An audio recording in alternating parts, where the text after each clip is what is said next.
கேட்கிறதே. ஒரு வேதியியல் மாற்றம் என்னுள் உன்னை கண்டால் ஏதோ நடக்கிறதே.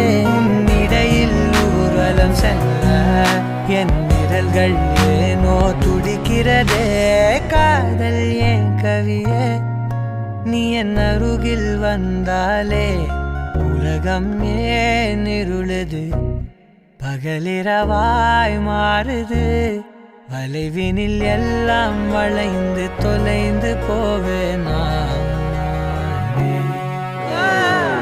மனம் ஒரு கனம் கொதிகலனாக தவறுகளின் இசையன மாற தொலைவுகளை தொலைப்போம் ஒன்றாய்.